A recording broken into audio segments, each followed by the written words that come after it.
The dashboard camera timestamp read 9:47 p.m.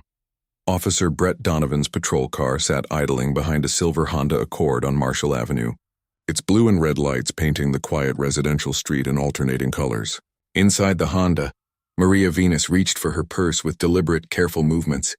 Her hands were visible, placed at 10 and 2 on the steering wheel exactly as she'd been taught. This was her third traffic stop in 8 months, each time for minor infractions. A broken taillight, failure to signal. Tonight, allegedly rolling through a stop sign she was certain she'd stopped at completely. Maria was 34 years old, a senior prosecutor with the Jefferson County District Attorney's Office. She'd spent the last 7 years putting criminals behind bars, working 60-hour weeks, earning a reputation as one of the most effective attorneys in the state.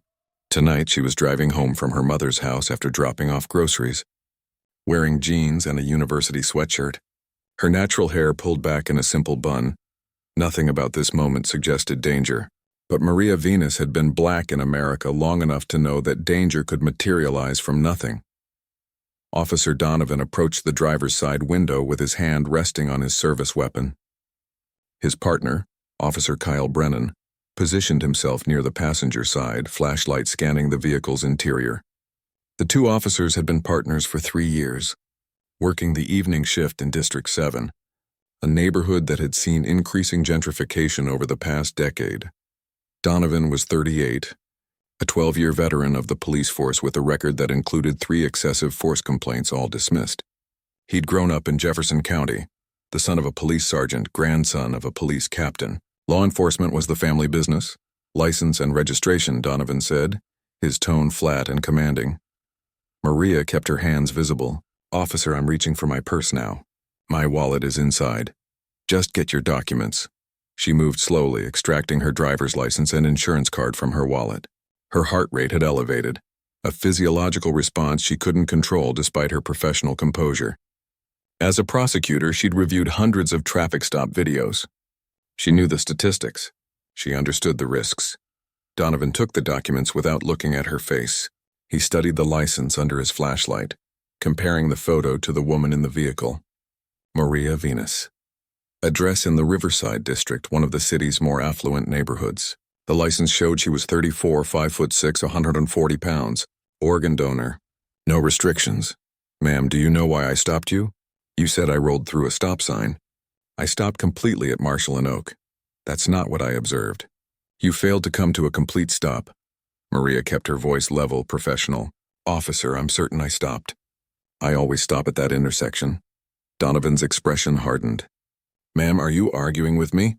This was the moment that would later be analyzed by internal affairs investigators, civil rights attorneys, and news commentators across the nation. The moment when a routine traffic stop began its transformation into something far more significant.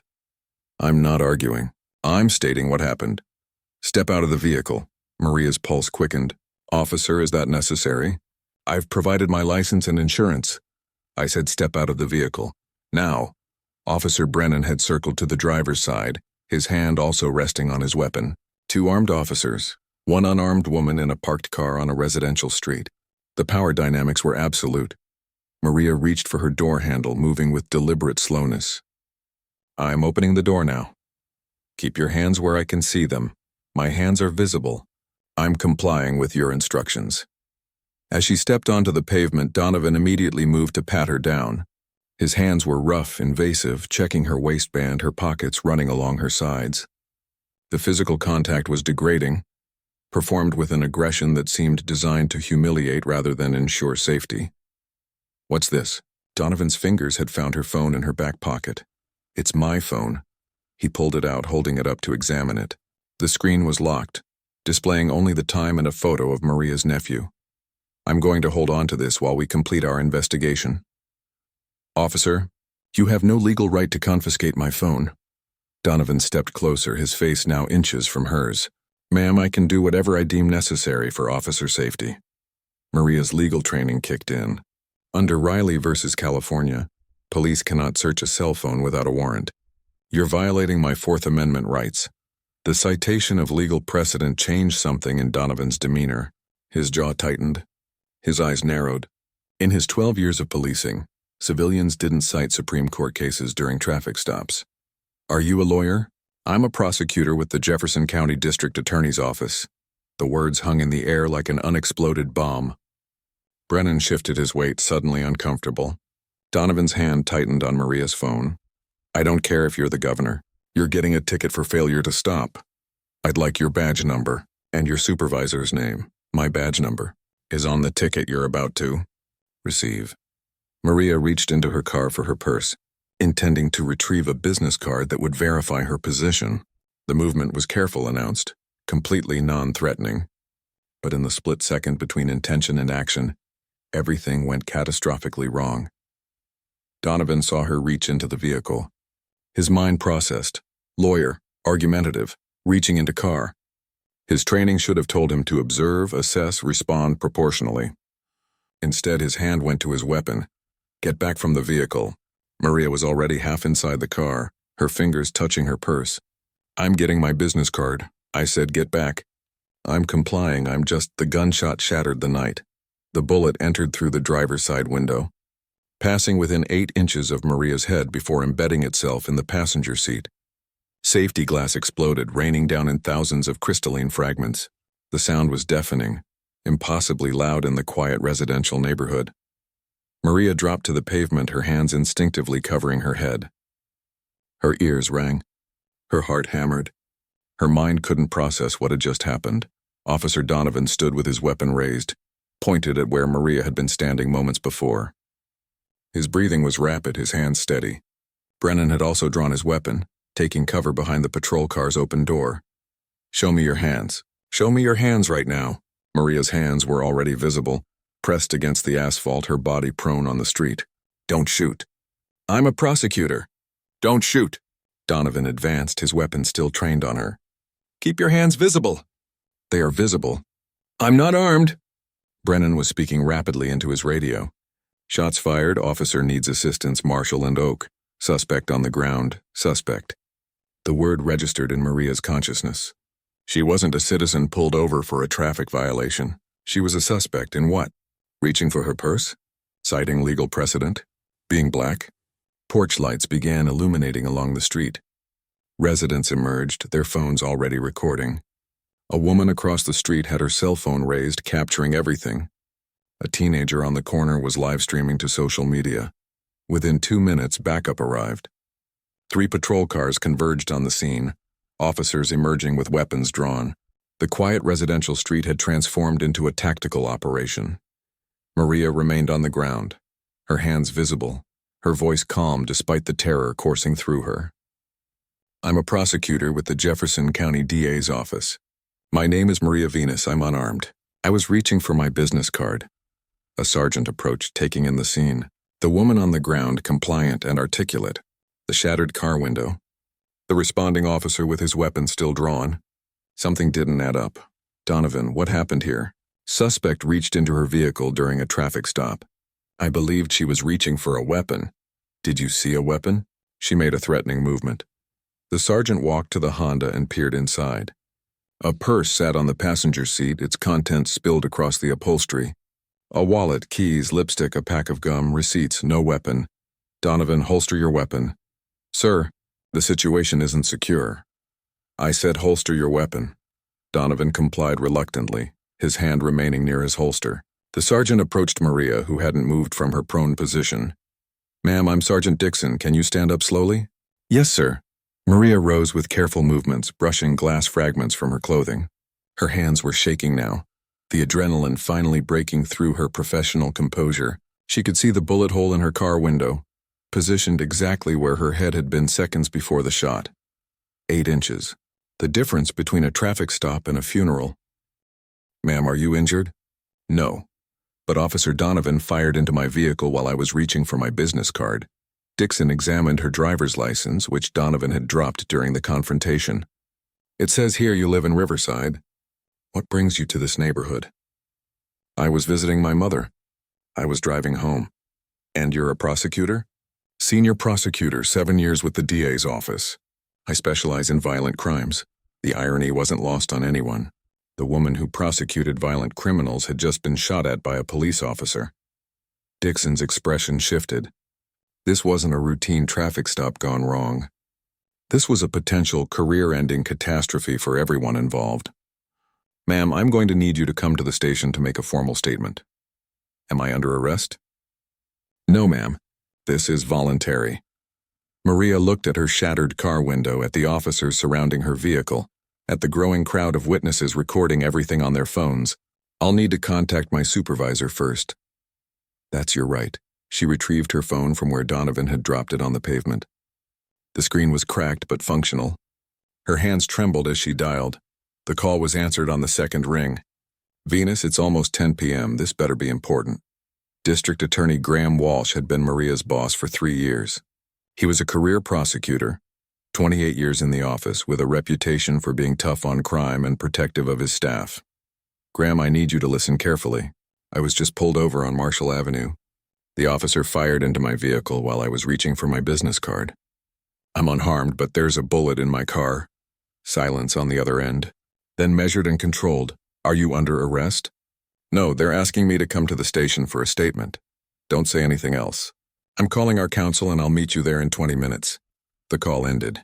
Maria looked up to find a dozen officers staring at her, their expressions ranging from confusion to concern to barely concealed hostility.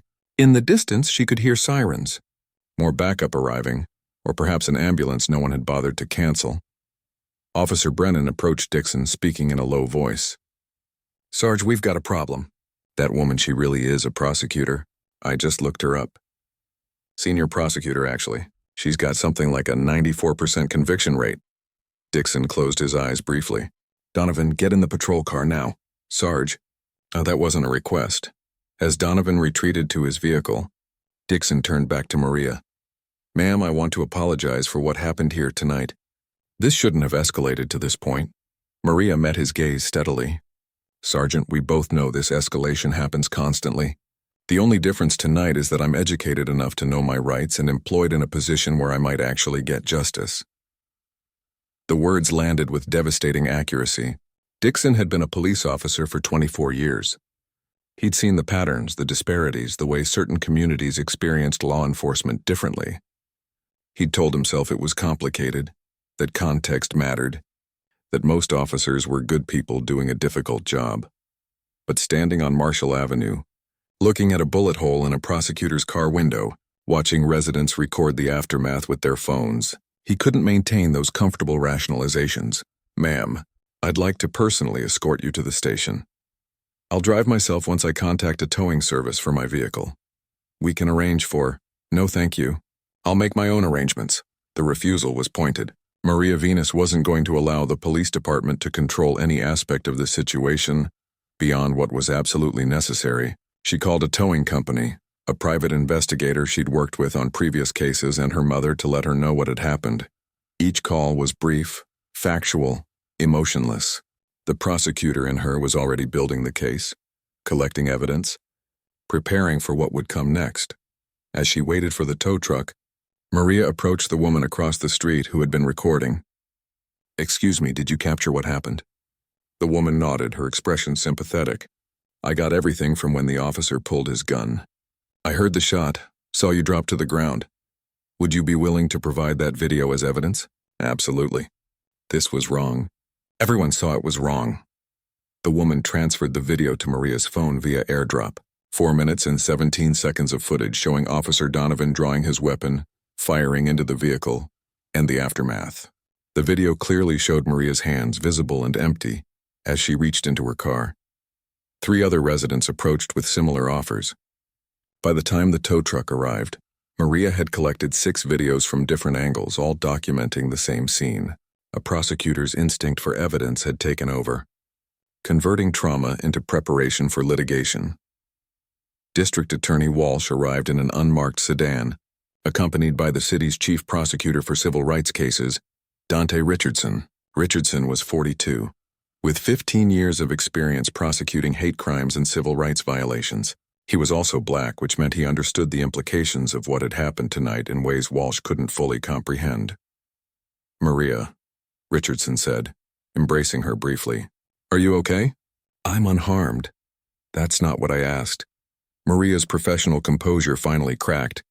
He could have killed me, Dante. 8 inches to the left and we wouldn't be having this conversation. I know. And we're going to make sure there are consequences.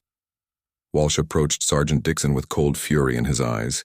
Sergeant, one of my senior prosecutors was shot at during a traffic stop. I want every piece of documentation, every camera angle, every witness statement. I want it tonight. Dixon nodded grimly. Sir, we're already compiling everything. Good. Because if I find out any evidence has been misplaced or any cameras mysteriously malfunctioned, I'm going to personally prosecute everyone involved for obstruction of justice. The threat hung in the air. District attorneys didn't typically prosecute police officers. The symbiotic relationship between law enforcement and prosecution made such cases rare and politically fraught. But Walsh's expression made clear that tonight's incident had crossed a line. Maria climbed into Walsh's sedan, finally leaving the scene. As they drove away, she looked back at Marshall Avenue, now cordoned off with crime scene tape illuminated by dozens of flashing lights. The street where she'd nearly died because an officer decided her life was worth less than his fear. Graham, she said quietly, this can't just go away quietly. Walsh met her eyes in the rearview mirror. It won't. I promise you, Maria, there will be accountability. But as they drove through the night toward the police station, both prosecutors knew the real question wasn't whether there would be accountability.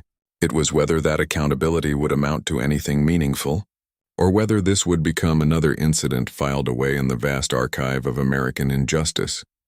Documented but ultimately forgotten, the dashboard camera in Donovan's patrol car had captured everything. The video would be reviewed by internal affairs investigators, played at disciplinary hearings, analyzed by civil rights attorneys, and eventually aired on national news. The footage would show with documentary clarity exactly what happened when a black prosecutor was pulled over by a white police officer who couldn't imagine that the woman in the Honda might be someone with power to fight back what Officer Brett Donovan didn't know. As he sat in his patrol car writing an incident report that would attempt to justify his actions, was that he hadn't just fired a bullet into a car window. He'd fired it into a prosecutor's vehicle, creating evidence that would dismantle not just his career, but shine an unforgiving light on patterns of discrimination that the Jefferson County Police Department had successfully concealed for decades. And Maria Venus, sitting in her boss's car with glass fragments still in her hair and the echo of a gunshot still ringing in her ears, was already planning how to ensure this moment of terror would transform into a catalyst for systemic change. The battle was just beginning. The Jefferson County Police Department headquarters occupied a modernist building on Federal Avenue, its concrete facade designed to project authority and intimidation in equal measure. Maria had been inside hundreds of times, usually walking through the doors with confidence, a prosecutor meeting with detectives to prep cases for trial. Tonight she entered as a victim, accompanied by her supervisor and a civil rights attorney, her role fundamentally altered. Interview room 3 was smaller than she remembered. The two-way mirror on the east wall reflected her image back at her.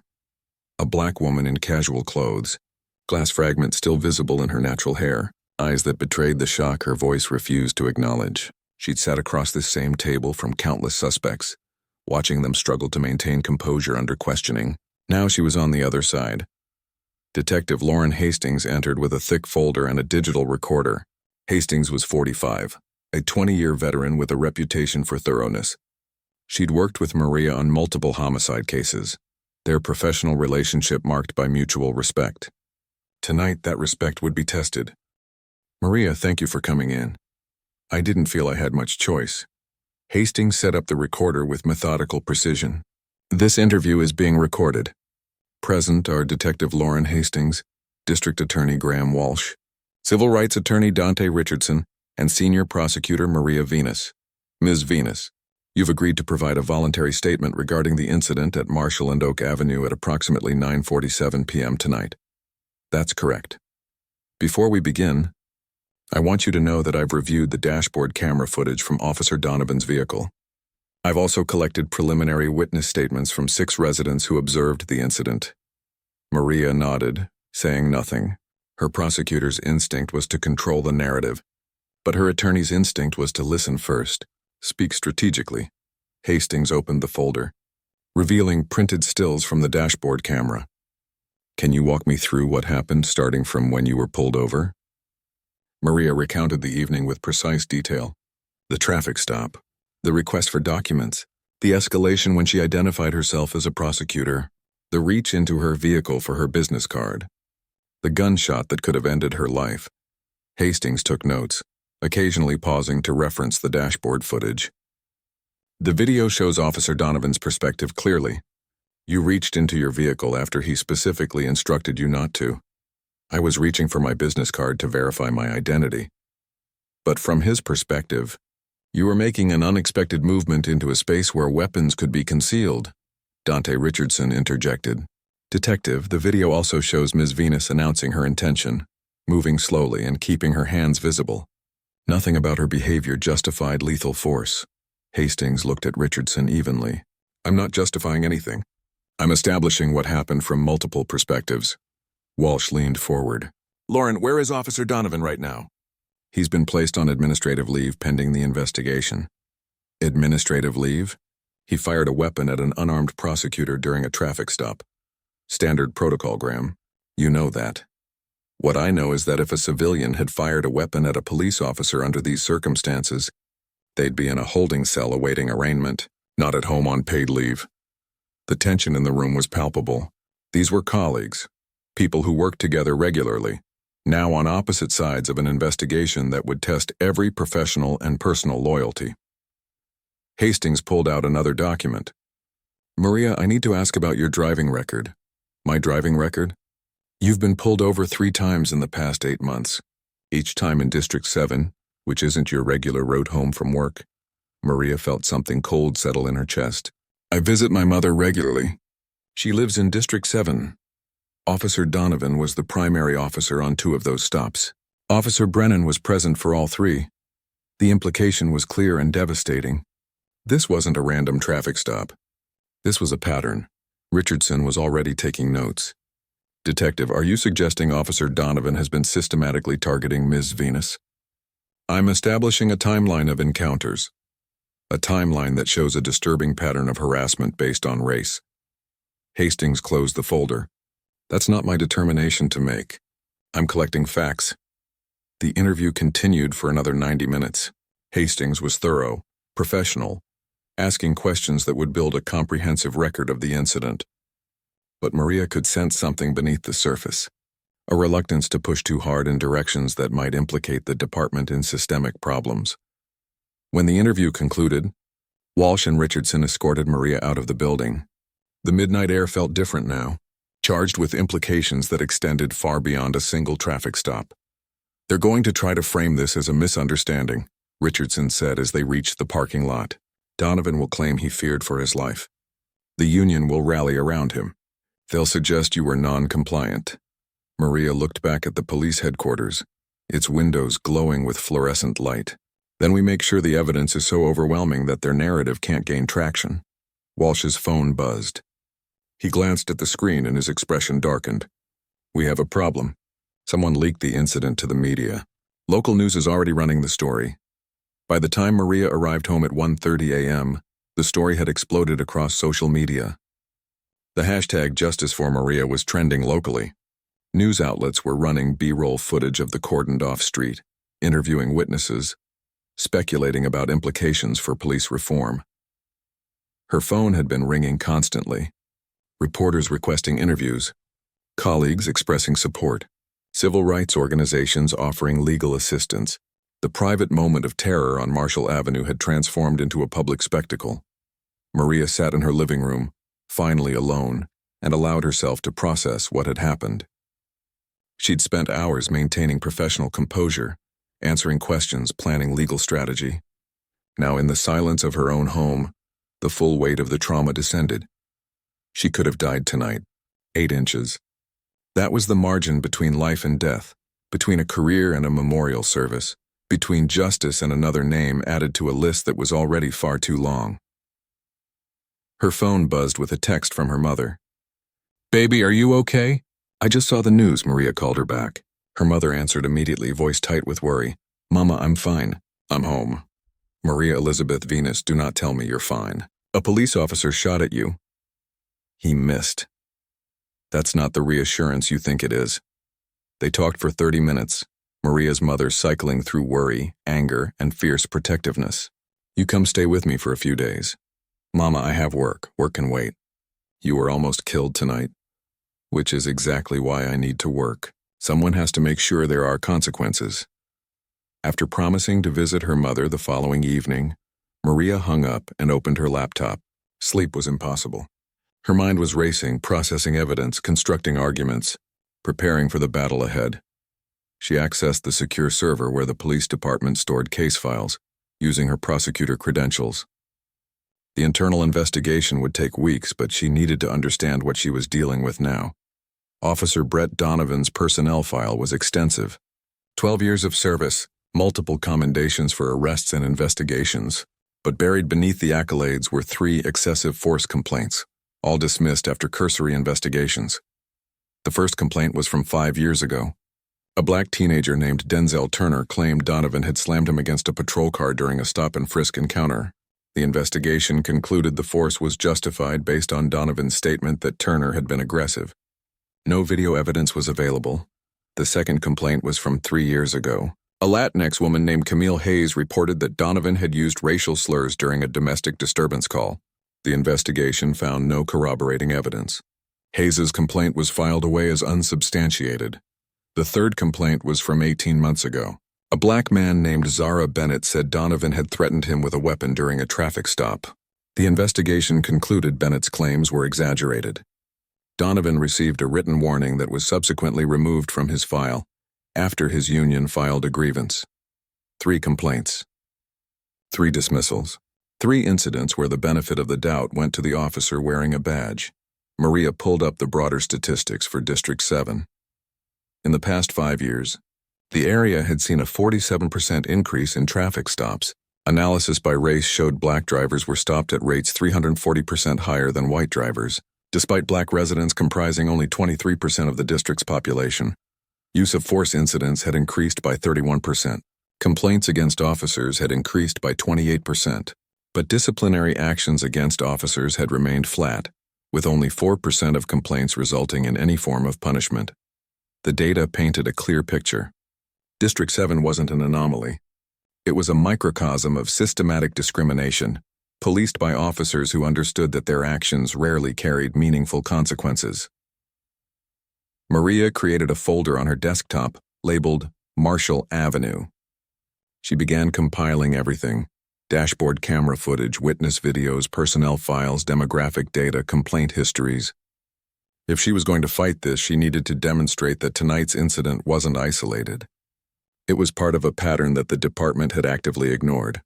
Her phone rang. The caller ID showed Dante Richardson. "You should be sleeping," she said. "So should you. I just got off the phone with the ACLU. They want to represent you pro bono.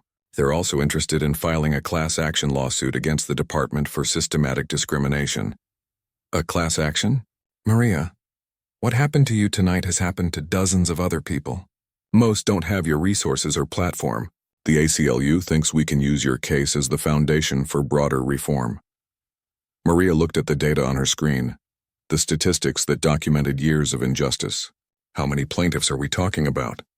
Potentially 30 to 40 people who've experienced similar treatment in District 7 alone. If we expand citywide, that number could be in the hundreds.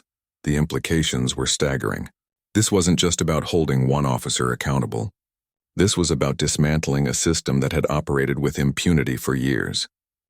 "Set up a meeting," Maria said. "I want to hear their proposal."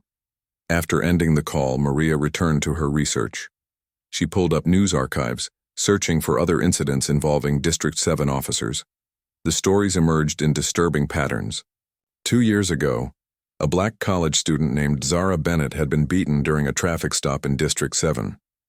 The incident had made local news briefly before fading from public attention. Zara had filed a lawsuit that was settled confidentially for an undisclosed sum. 18 months ago, a white-owned business in District 7 had complained about aggressive policing tactics that were hurting minority customers. The complaint was acknowledged, but no policy changes were implemented. 6 months ago, community organizers had presented the city council with a report documenting discriminatory policing, in District 7. The report included testimonials from 23 residents, statistical analysis showing racial disparities, and recommendations for reform. The city council had thanked the organizers and taken no action. The pattern was clear: document, complain, ignore, repeat. Maria's case was different. She had resources. She had legal expertise. She had a platform. Most importantly, she had evidence that couldn't be dismissed or buried. The dashboard camera footage was irrefutable. The witness videos provided multiple corroborating perspectives. The bullet hole in her car was physical proof. At 3:15 a.m., an email arrived from District Attorney Walsh. The subject line read, "Emergency Staff Meeting, 9 a.m." The message was brief. "All senior prosecutors, mandatory attendance. We need to discuss the Venus incident and its implications for ongoing cases involving JCPD officers." Maria understood the subtext. Every case she'd prosecuted with police testimony was now potentially compromised. Defense attorneys would argue that the department's treatment of their own prosecutor demonstrated systematic bias that tainted all their investigations. The implications would ripple through the entire justice system. As dawn approached, Maria finally closed her laptop. She'd been awake for nearly 24 hours, functioning on adrenaline and righteous anger. But she couldn't rest yet. There was too much work to do. Too many people depending on her to transform this moment of injustice into lasting change. She walked to her bathroom and looked in the mirror. Glass fragments still sparkled in her hair, tiny reminders of how close she'd come to death. She brushed them out carefully, watching them fall into the sink like crystallized tears. Tomorrow she would return to work. She would attend the emergency meeting. She would begin building the case not just against Officer Brett Donovan, but against a system that had protected officers like him for far too long. But tonight, standing in her bathroom at dawn, Maria Venus allowed herself a moment of pure, unfiltered rage. Rage at the officer who had nearly killed her. Rage at the department that had enabled him. Rage at a society that forced black people to calculate the risk of mortality in every interaction with law enforcement. The rage was clarifying. It burned away fear and doubt, leaving only determination. Officer Brett Donovan had made a catastrophic miscalculation. He'd assumed that the black woman in the Honda was someone without power, without resources, without the ability to fight back. He'd treated her like countless other black citizens he'd encountered, confident that his badge and weapon granted him immunity from consequences. He was about to discover how wrong he was. The Jefferson County District Attorney's Office occupied the 7th through 9th floors of the County Justice Center, a glass and steel structure that reflected the morning sun with cold efficiency. Maria arrived at 8:30 a.m., 30 minutes before the mandatory meeting, her professional armor fully restored. Tailored navy suit, minimal jewelry, hair styled in a sleek bun. Nothing about her appearance suggested she'd nearly died 11 hours ago. The office was already buzzing with activity. Colleagues stopped mid-conversation as she passed, their expressions mixing sympathy with curiosity. Some offered brief words of support. Others averted their eyes, uncomfortable with confronting the reality that their colleague had been targeted by the very department they worked alongside daily. Maria stopped at her office to drop off her briefcase. Her desk was covered with case files, each representing someone accused of crimes, many of whom would be convicted based on police testimony. The irony was suffocating.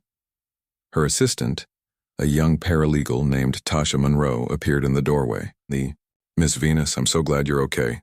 Is there anything you need?" "Coffee black. And pull every case file where Officer Donovan provided testimony in the last 5 years." Tasha's eyes widened. "That's going to be a lot of files." "I know." As Tasha hurried away, Dante Richardson appeared. "You ready for this?" "Define ready." "Walsh is bringing the entire prosecutorial staff. He's also invited Captain Lawrence from Internal Affairs and Police Chief Raymond Thornton." Maria absorbed this information.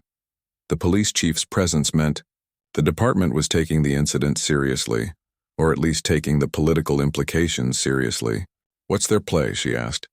"Damage control.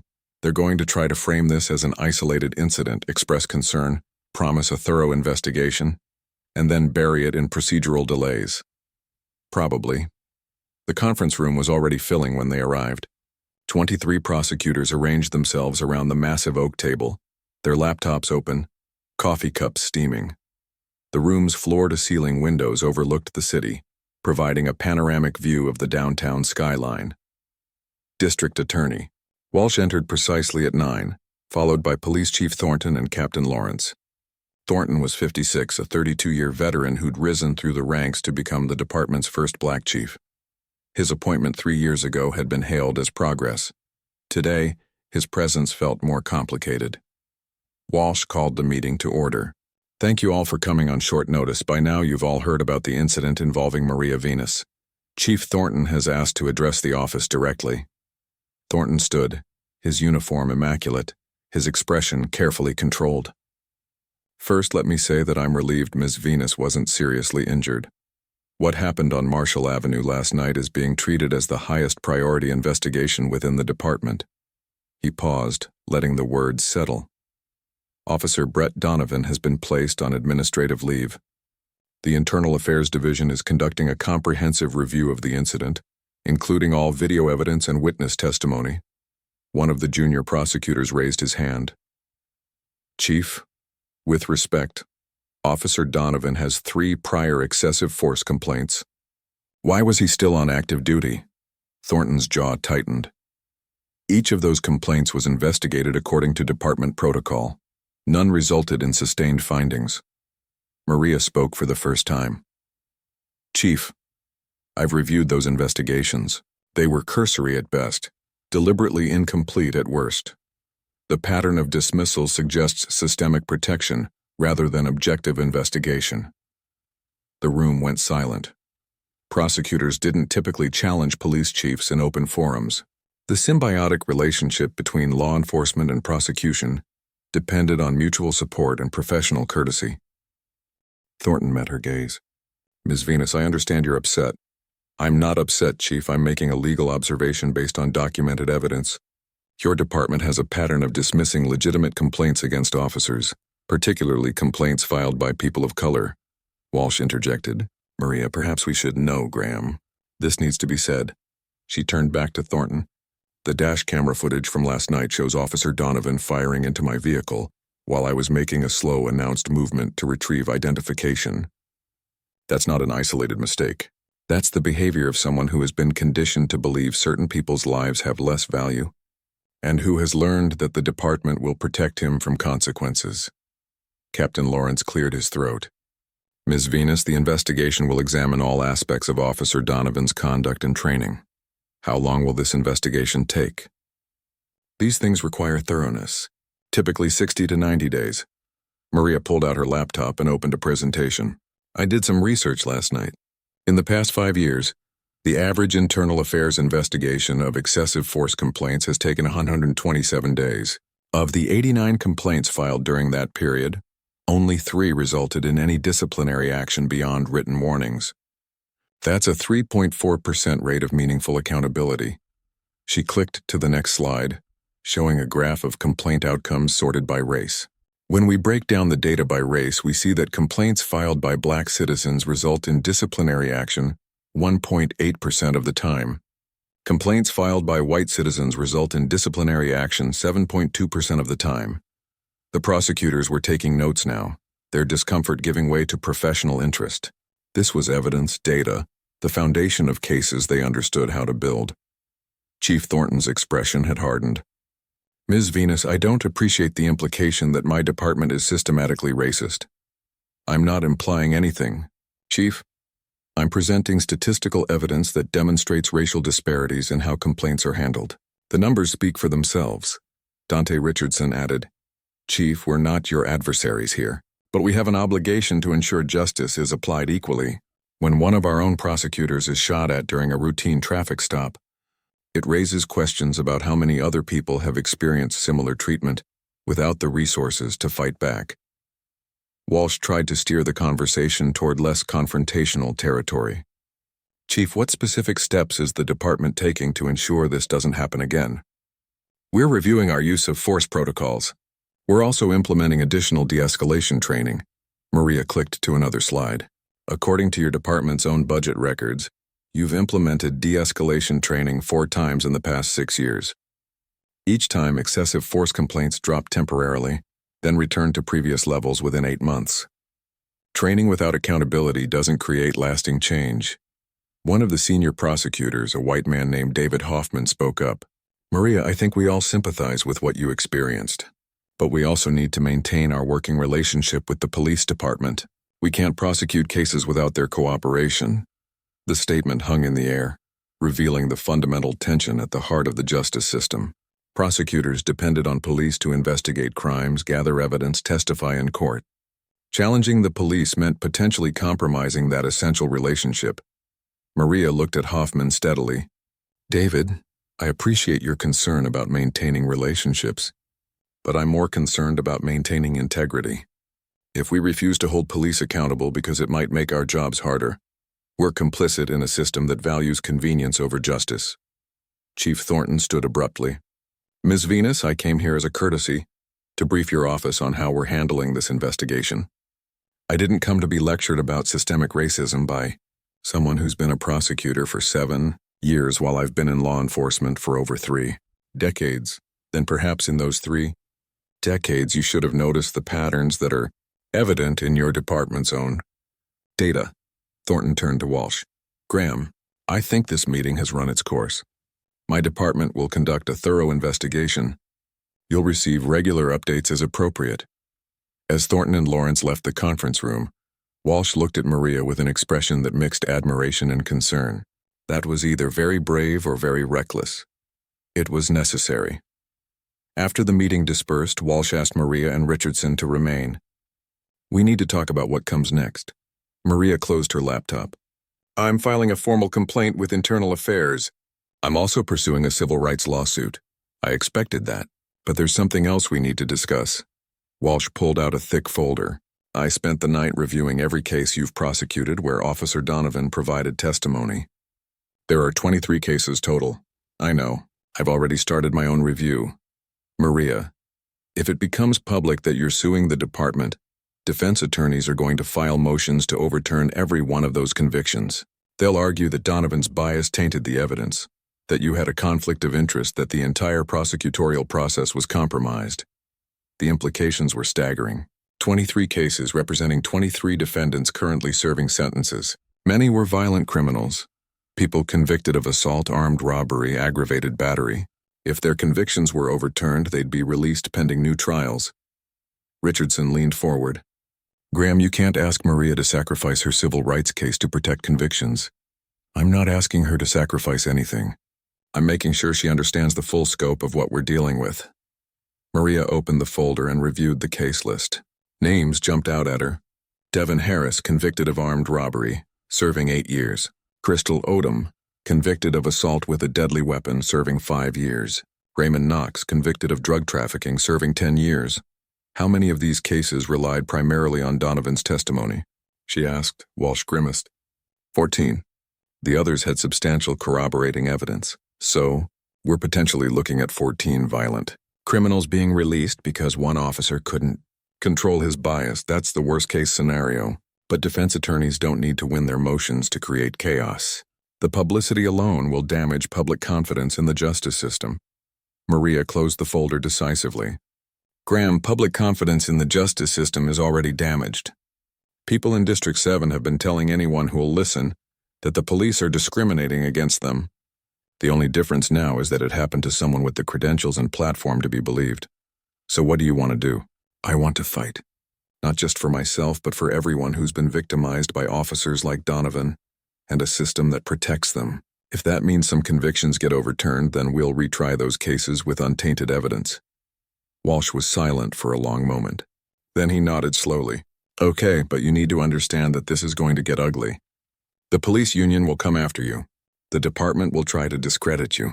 Defense attorneys will use this to challenge our credibility in every case. I know. And you're prepared for that? Maria thought about the bullet hole in her car window. 8 inches. Graham, I was prepared for that the moment Officer Donovan pulled his trigger. Richardson's phone buzzed. He glanced at it and his expression changed. You both need to see this. He pulled up a news website on the conference room's display screen. The headline read, Prosecutor shot at during traffic stop. Police union defends officer's actions. The article quoted Jefferson County Police Union President Thomas Burke. Officer Donovan responded appropriately to a perceived threat. The individual in question was non-compliant and made aggressive movements that justified the use of force. We stand behind our officer and trust that the investigation will vindicate his actions. Below the quote was a statement from Donovan's attorney, a high-profile defense lawyer named Robert Castellano. My client is a decorated police officer with 12 years of exemplary service. The rush to judgment in this case is premature and unfair. Officer Donovan believed his life was in danger and responded according to his training. Maria read the statements with growing fury. They're already building the narrative. Non-compliant, aggressive movements. Perceived threat. They're going to argue I brought this on myself. Richardson was already typing. This is good for us. How is this good? They've committed to a defense strategy before the investigation is complete. That gives us something to work against. And notice what they didn't say. They didn't acknowledge your position as a prosecutor, didn't mention the multiple witnesses, didn't reference the video evidence.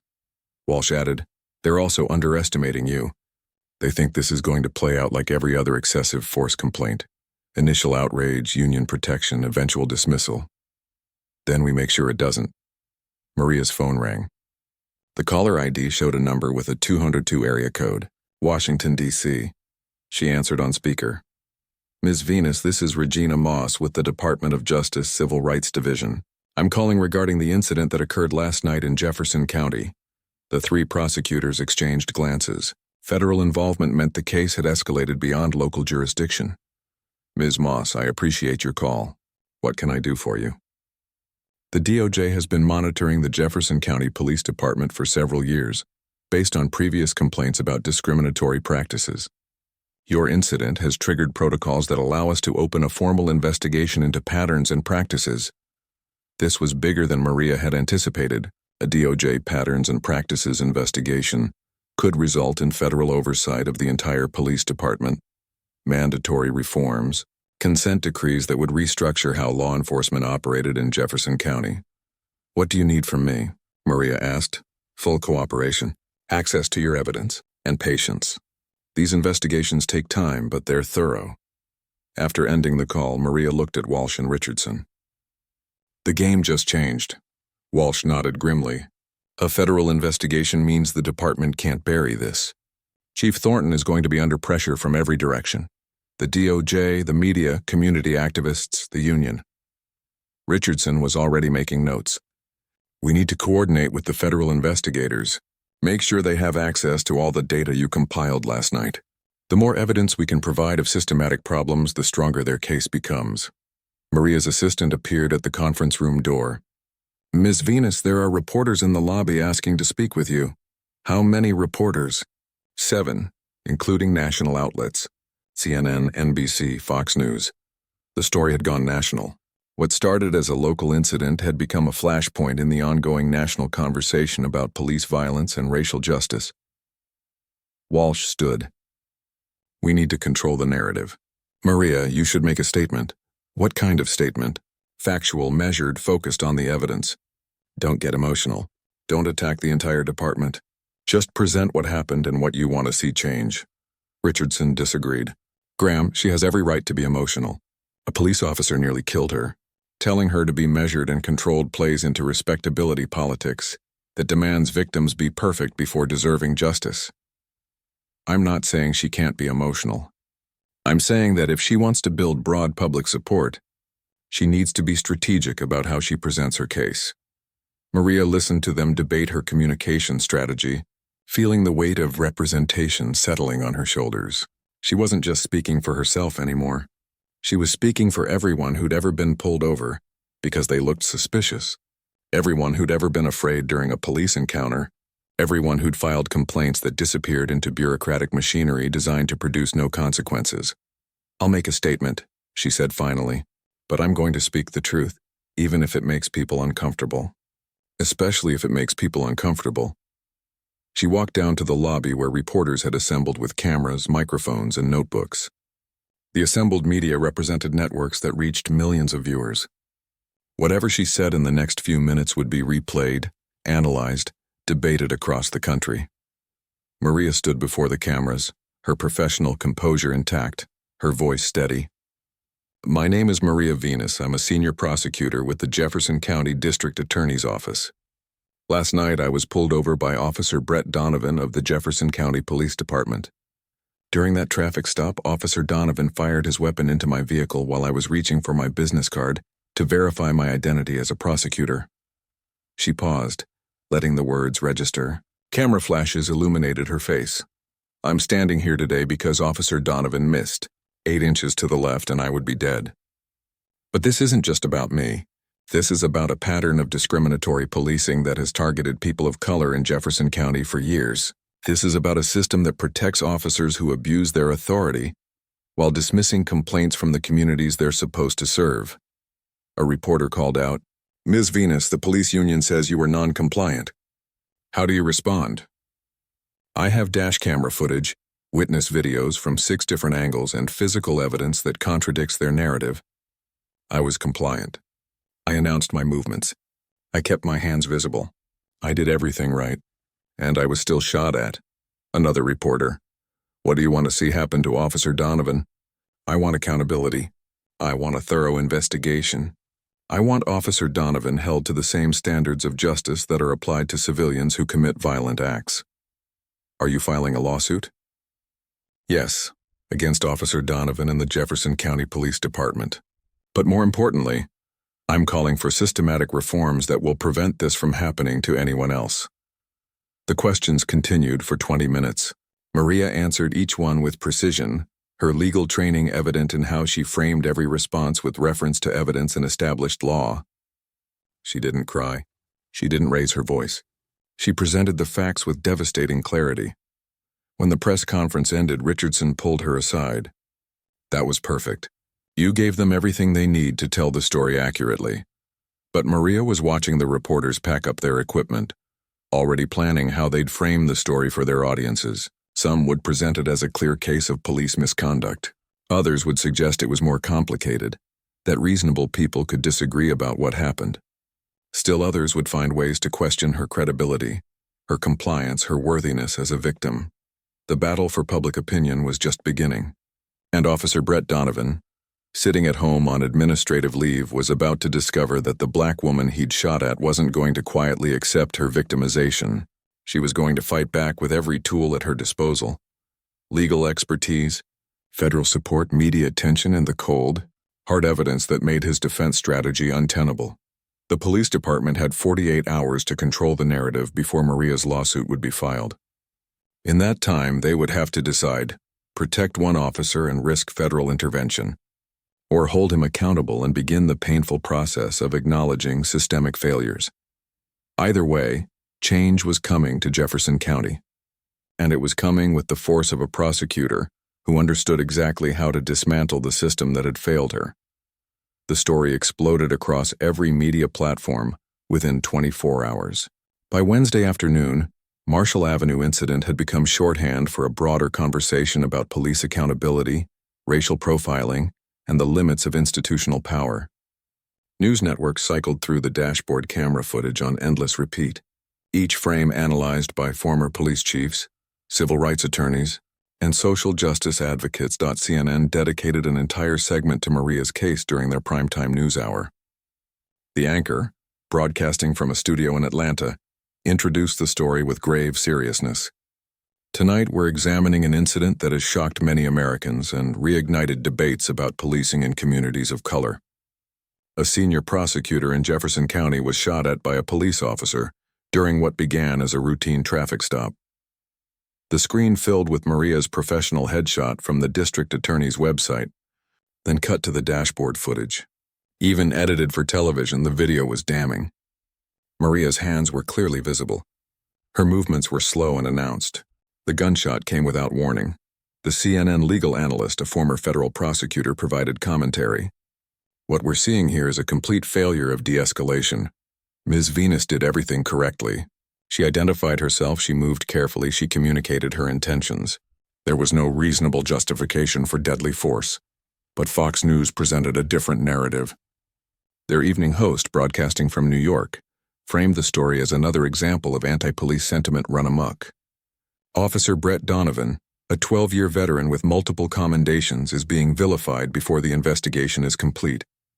We're told this prosecutor was shot at, but the video shows she made movements into her vehicle after being instructed not to.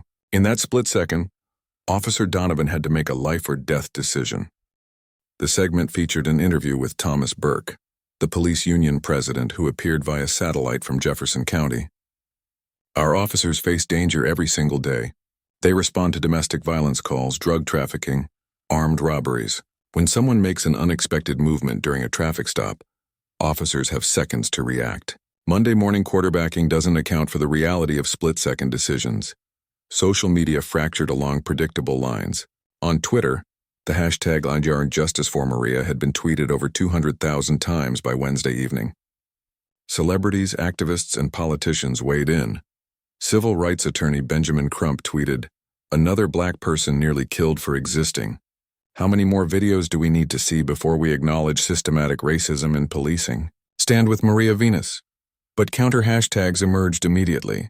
Back the Blue and Support Our Officers trended in conservative circles. A police advocacy group posted, "Officer Donovan deserves due process. Stop convicting cops in the court of public opinion." The debate consumed cable news, talk radio, and social media platforms. Everyone had an opinion. Few had all the facts. But in the modern media landscape, facts mattered less than narrative, and both sides were racing to establish which story would dominate public consciousness. Maria watched the coverage from her office Wednesday evening, her laptop displaying multiple news feeds simultaneously. Her phone had been ringing constantly with interview requests, which she'd declined on advice from Richardson and the ACLU attorneys who'd agreed to represent her. "Let the evidence speak first," Richardson had advised. "You made your initial statement. Now let the other side overreach." They always do, he was right. By Wednesday night, Officer Donovan's attorney, Robert Castellano, appeared on a local news program to defend his client. Castellano was 52, a former prosecutor himself, known for representing police officers in misconduct cases. His record was impressive: 23 cases, 21 dismissals or acquittals, 2 minor settlements. The interviewer asked direct questions. "Mr. Castellano, the video appears to show Ms. Venus moving slowly and announcing her intentions. Why did your client feel threatened enough to fire his weapon?" Castellano leaned forward, his expression earnest. "We have to understand the totality of circumstances. Officer Donovan had pulled over a vehicle in a high-crime area late at night. The individual was argumentative, citing legal cases, creating what we call in law enforcement a non-compliance situation. When she reached into her vehicle despite clear instructions not to, Officer Donovan had reasonable belief she might be reaching for a weapon. But Ms. Venus is a prosecutor. She identified herself as such. Anyone can claim to be anything. Officer Donovan had no way to verify her identity until after the incident." The interviewer pressed harder. Ms. Venus showed him her driver's license, her insurance information, and her frequent flyer card indicating her professional status. "Doesn't that verify her identity?" Castellano's mask slipped slightly. "Look, this is a woman who knows the law, who knew exactly how to manipulate the situation to create the appearance of compliance while actually being non-compliant. She was recording the encounter.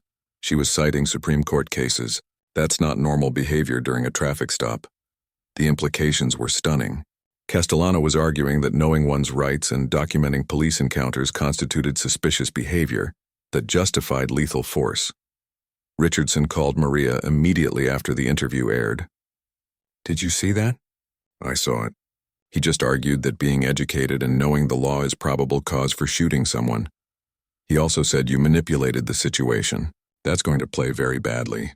Nobody watching that interview is going to think a prosecutor calmly reaching for a business card was manipulating anything." By Thursday morning, Castellano's interview had been clipped and shared across social media platforms.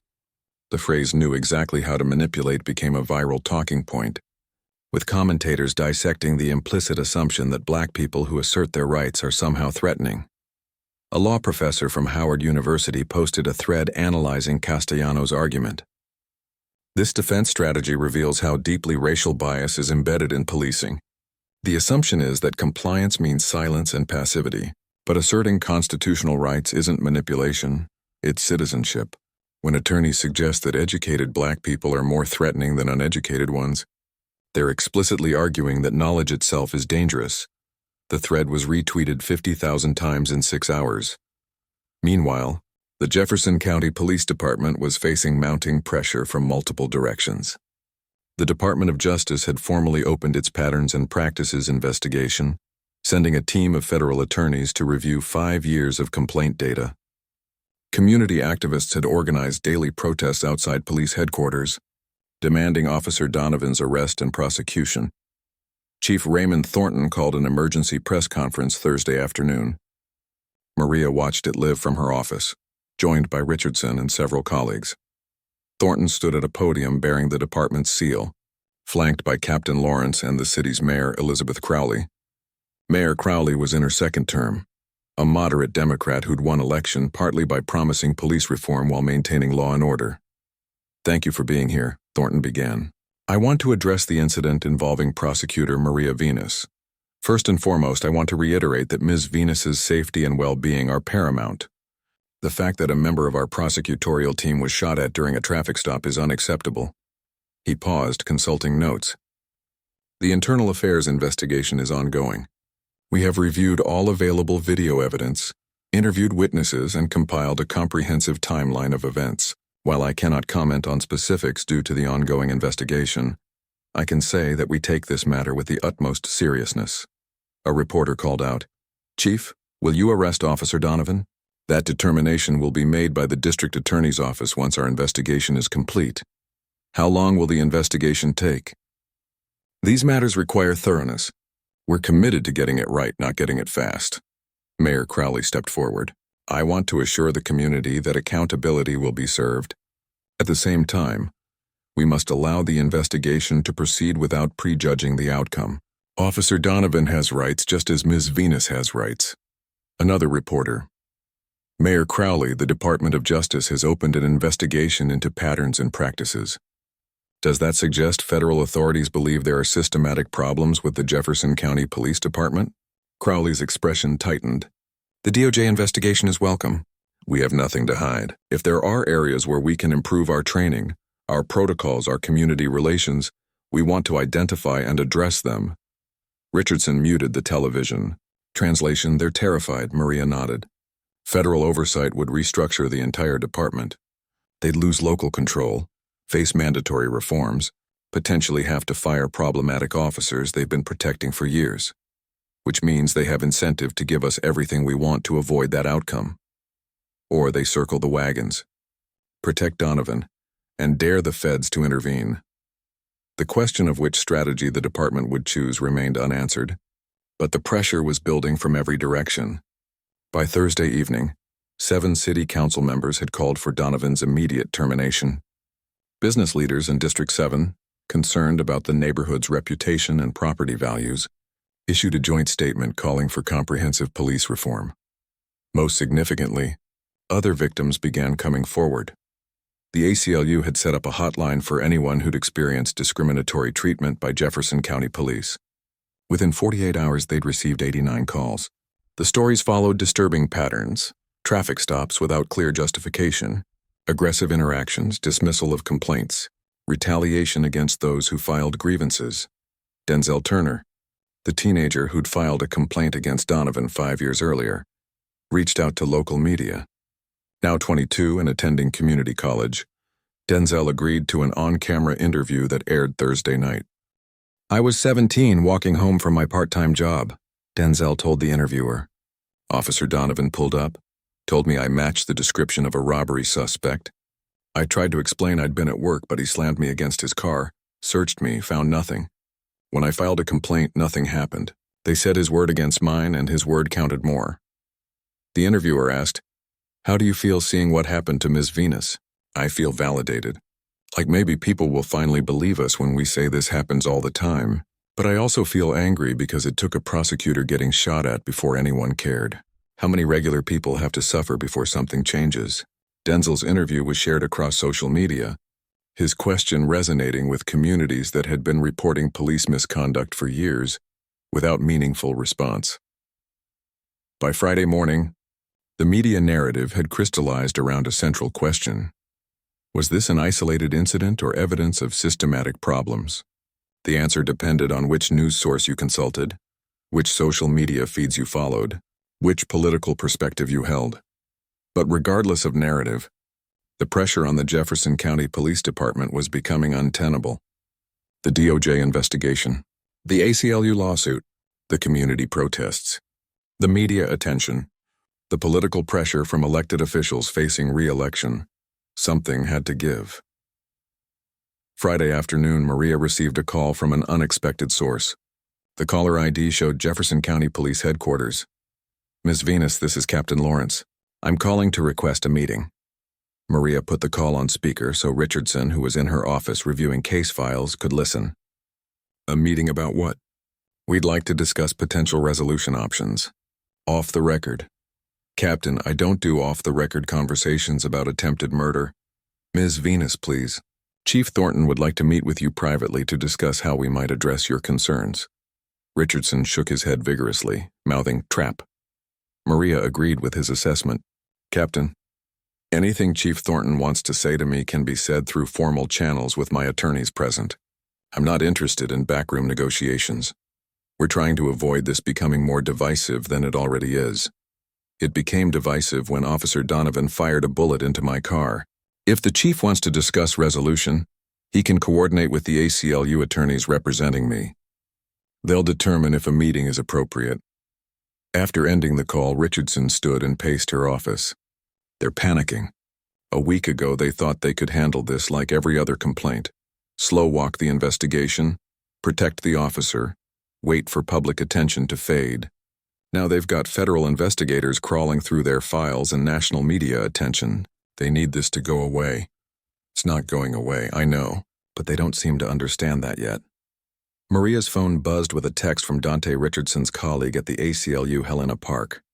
"Check social media. Something big just dropped." Maria pulled up Twitter and immediately saw what Helena meant. Someone had leaked Officer Donovan's complete personnel file. The document, hundreds of pages long, had been uploaded to a file-sharing site and was spreading rapidly across social media platforms. The file contained everything: performance reviews, complaint histories, internal investigations, training records, even personal commendations. Most damningly, it included internal affairs interview transcripts that had never been made public. Richardson read over her shoulder. "This is everything. Every complaint, every dismissal, every time the department chose to protect him instead of investigating properly." The leaked file revealed patterns that were even worse than Maria's preliminary research had suggested. Donovan had been the subject of 8 complaints, not 3. 5 had never resulted in formal investigations because they'd been dismissed at the initial review stage. The 3 that advanced to investigation were handled by the same internal affairs detective, who systematically found insufficient evidence to sustain any allegations. Most revealing were the interview transcripts. In one from 3 years ago, Donovan had been asked about a complaint from a black motorist who claimed he'd used racial slurs. Donovan's response: "These people always claim we said things we didn't say. They cry racism every time they get caught breaking the law." The transcript had been classified as confidential, never released to the complainant or the public, but now it was everywhere, being quoted by news outlets and analyzed by commentators. By Friday evening, Riker Donovan Files was trending nationally. The leak had fundamentally changed the conversation. This wasn't about one traffic stop anymore. It was about documented, systematic bias that the department had knowingly ignored for years. Police Chief Thornton called another emergency press conference Friday night, looking visibly shaken. "The unauthorized disclosure of confidential personnel files is a serious breach of policy and potentially criminal. We are investigating how this leak occurred and will prosecute those responsible to the fullest extent of the law." A reporter interrupted. "Chief, shouldn't you be more concerned about the content of those files than the leak itself?" Thornton's expression hardened. "We are concerned about everything in those files. But cherry-picking statements out of context and presenting them as proof of systematic misconduct is irresponsible." "Sir," Officer Donovan said, "these people always claim racism. That seems like pretty clear evidence of racial bias. Every statement has context. Officer Donovan was expressing frustration during an investigation. His words don't reflect department policy or his actual conduct on duty, but the damage was done. The leaked files provided documentary evidence of exactly what Maria and community activists had been claiming. The department knew about Donovan's problems and chose to ignore them. Mayor Crowley called an emergency city council meeting for Monday morning. The agenda included one item: comprehensive police reform and accountability measures. The political calculus had shifted. Protecting one officer was no longer worth the cost. Maria spent Friday night reading through the leaked files in detail. Each page reinforced what she already knew, but seeing it compiled in official documents was still shocking. The department hadn't just failed to address Donovan's bias, they'd actively enabled it, promoting him, giving him positive reviews, dismissing complaints without serious investigation. At 11 p.m., her phone rang. The caller ID showed a blocked number. She almost didn't answer, but something made her pick up. "Ms. Venus, this is Officer Kyle Brennan." Maria sat up straight. Brennan had been Donovan's partner during the traffic stop. He was a potential witness, someone who'd seen everything. "Officer Brennan, you shouldn't be calling me directly." "I know, but I needed to say something before this goes any further." He paused, gathering courage. "I'm the one who leaked the files." Officer Kyle Brennan sat across from Maria in a coffee shop 20 miles outside Jefferson County, far enough from their jurisdiction that the chances of being recognized by fellow officers were minimal. He'd chosen a corner booth with clear sight lines to both entrances. A cop's instinct even when meeting someone who wasn't a threat. Brennan was 31, 8 years on the force with a clean record and a reputation as a competent but unremarkable officer. He wore civilian clothes, jeans, and a flannel shirt, his hands wrapped around a coffee cup he hadn't touched. His eyes were red-rimmed, suggesting he hadn't slept much since Monday night. Maria had come alone against Richardson's advice. She'd told him where she was going and promised to record the conversation. Her phone sat on the table between them, its recording app activated and visible. "Why did you leak the files?" Maria asked. Brennan stared into his coffee. "Because I'm tired of being complicit. I've been watching Brett Donovan operate for 3 years. I've seen him pull over black drivers for no reason. I've heard him use slurs when he thought nobody was listening. I've watched him escalate situations that didn't need to escalate. And I've done nothing. Why nothing? Because that's how it works. You don't report your partner. You don't break the blue wall. If you do, you get labeled a traitor. Nobody backs you up on calls. You get passed over for promotions. You get frozen out until you quit or transfer." Maria understood the institutional dynamics he was describing. Police culture protected its own with the same fierce loyalty that made them effective as a unit. But that loyalty became toxic when it extended to protecting officers who violated the rights of citizens they were sworn to serve. "What changed?" she asked. "Monday night changed everything. I watched Brett pull his weapon on you for no legitimate reason. I saw the terror on your face when he fired. I heard you identify yourself as a prosecutor, and he didn't care. In that moment, I realized it could have been anyone. It could have been my sister, my mother, someone I cared about, and I'd been standing by while Brett did this to other people for years." He finally looked up, meeting her eyes. "I'm not a hero, Ms. Venus. I'm just a cop who finally couldn't live with himself anymore. The files you leaked, how did you access them?" "I'm friends with someone in internal affairs. She's been documenting problems for years, getting frustrated that nothing ever changes.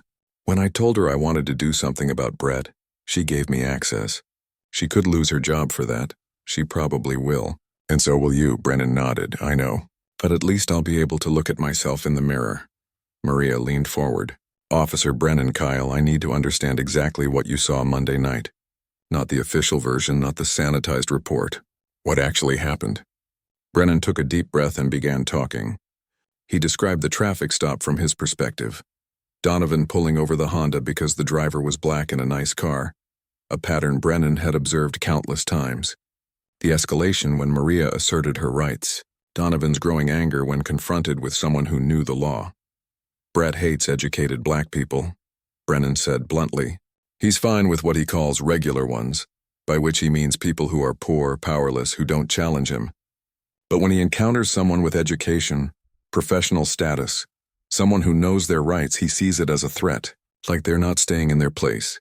Did you hear what I said before he fired? You said you were reaching for your business card. You announced it clearly. Your hands were visible. There was no threat. Then why did he fire? Brennan hesitated, then answered with devastating honesty. Because he wanted to. Because in that moment he decided you needed to be taught a lesson about respecting police authority. He knew he could claim he feared for his life and the department would back him up. That's what always happens. Maria felt cold fury settle in her chest. He wasn't afraid. He was asserting dominance, yes. And you witnessed this. I witnessed everything. I've got my own body camera footage that I haven't turned in yet. Kyle, if you have footage, you need to preserve it. Make copies. Secure it somewhere the department can't access it. Already done. Multiple copies in multiple locations. If something happens to me, the footage goes public automatically. They talked for another hour. Brennan providing details about Donovan's history, his attitudes, his pattern of targeting specific communities. He also revealed information about the department's internal culture. Supervisors who dismissed complaints without investigation, training that emphasized officer safety over constitutional rights, informal quotas for arrests in certain neighborhoods that incentivized aggressive policing. There are good cops in the department, Brennan said. People who genuinely want to serve the community, who do the job right, but the system protects the bad ones and punishes anyone who speaks up. As they prepared to leave, Brennan handed Maria a USB drive. This has everything. My body camera footage from Monday night, audio recordings of Brett making racist statements, documentation of other stops where he targeted people without cause. It's enough to end his career and maybe change how the department operates. Maria took the drive carefully, understanding its significance. This makes you a witness in my civil case. The department will come after you. Let them. I'm done being part of the problem. They left separately. Brennan heading west toward the state border where he had family. Maria returning to Jefferson County with evidence that would transform her case from strong to ironclad. She called Richardson from her car. I need you to set up an emergency meeting with the ACLU attorneys. Tonight, if possible. What happened? Kyle Brennan just gave us everything we need to prove systematic discrimination. Body camera footage, audio recordings, documentation of patterns. It's devastating. By midnight, Maria was sitting in a conference room with Richardson, Helena Park from the ACLU, and 2 federal prosecutors from the Department of Justice Civil Rights Division. The USB drive's contents were displayed across multiple monitors. Video footage showing Donovan's behavior during the traffic stop, from an angle the dashboard camera hadn't captured. Audio recordings from previous shifts where Donovan made explicitly racist statements, and documentation of dozens of traffic stops targeting black and brown drivers. Assistant U.S. Attorney Carmen Delgado reviewed the footage with clinical detachment. Delgado was 38, a career federal prosecutor who specialized in civil rights violations. She'd prosecuted police misconduct cases in 4 states and had a reputation for being thorough, aggressive, and politically fearless. This is admissible evidence, Delgado said. Officer Brennan's testimony combined with this documentation establishes not just individual misconduct, but departmental knowledge and complicity. Her colleague, Assistant U.S. Attorney James Freeman, was reviewing the audio files. These recordings show a pattern of racial animus. Donovan refers to black citizens using slurs multiple times. He discusses targeting specific neighborhoods for aggressive enforcement, explicitly because of demographics. Helena Park was already drafting amendments to the civil lawsuit. We can expand our claims to include the department's failure to supervise, failure to discipline, and deliberate indifference to constitutional violations. With Brennan's cooperation, we have an insider who can testify to cultural problems that enabled Donovan's behavior. Maria asked the critical question. Will this be enough for criminal charges? Delgado nodded slowly. Yes. We have sufficient evidence to charge Donovan with deprivation of rights under color of law. That's a federal felony carrying up to 10 years imprisonment. We may also pursue state charges for assault with a deadly weapon. When? The DOJ moves carefully on these cases. We'll need to complete our investigation, present findings to a grand jury, secure indictments. Realistically, we're looking at 60 to 90 days, Richardson protested. Carmen, Donovan is currently on paid administrative leave. If we wait 3 months, the department will have time to manufacture a defense, pressure witnesses, muddy the waters. We follow proper procedure or we risk losing at trial. I won't rush a case this significant. Maria understood Delgado's caution. But she also understood that delay favored defendants with institutional power. What about state charges? Can the DA's office move faster? Freeman looked up from his notes. That creates complications. If we file federal charges simultaneously with state charges, we have to coordinate jurisdictions, avoid double jeopardy issues, manage conflicting trial schedules. But it would send a clear message that law enforcement doesn't get special treatment. Delgado considered this. Let me consult with my supervisor. The optics of simultaneous federal and state charges would certainly demonstrate seriousness. But we need to make sure we're not undermining either case. The meeting continued until 3 a.m, the attorneys mapping out legal strategy while Maria provided prosecutorial insight from her years of experience. By the time they adjourned, a plan had emerged. The DOJ would fast-track its patterns and practices investigation, presenting preliminary findings within 30 days. Simultaneously, the district attorney's office would present evidence to a grand jury seeking state criminal charges. The civil lawsuit would proceed on a parallel track, applying pressure from multiple directions. Maria drove home as the sun began rising over Jefferson County, exhaustion competing with cautious optimism. She had evidence, federal support, and a whistleblower willing to testify against his own department. The case that had seemed daunting a week ago now felt winnable. But winning wasn't enough. She wanted transformation. The Mount Zion Baptist Church occupied a full city block in District 7, its brick facade weathered by decades of serving as the community's spiritual and social center. On Sunday morning, the sanctuary was packed with 800 people, every pew filled. Additional chairs arranged in the aisles, overflow crowds watching on monitors in the fellowship hall. Reverend Caleb Washington stood at the pulpit, his voice carrying across the congregation with the practiced power of a man who'd been preaching for 40 years. We gather today not just to worship but to demand justice. Sister Maria Venus, one of our own, was nearly killed on Marshall Avenue. But her story is not unique. It is the story of Denzel Turner, of Camille Hayes, of Zara Bennett, of countless others who have cried out for justice and been ignored. The congregation responded with amens and raised hands, their collective voice affirming the truth of his words.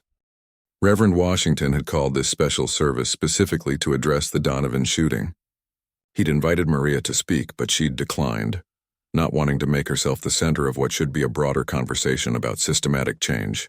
Instead, she sat in the third row, surrounded by family and community members who'd known her since childhood. The question before us, Reverend Washington continued, is not whether we will demand accountability. The question is whether we will settle for symbolic gestures or insist on fundamental transformation. Will we accept one officer fired, or will we demand that the entire system be rebuilt on foundations of justice and equality? After the service, community organizers convened in the church basement for a strategy meeting. The space was crowded with activists representing various organizations: Black Lives Matter, the ACLU, the Urban League, immigrant rights groups, and neighborhood associations. 37 people arranged themselves around folding tables, ready to coordinate a response that would extend beyond righteous anger into sustained political action. Stephanie Robinson, a 29-year-old community organizer who'd been fighting police misconduct for 6 years, stood to address the group. We have momentum right now. National media attention, federal investigation, public pressure. But momentum fades. We need to convert this moment into permanent change. She pulled up a presentation on a laptop connected to a projector.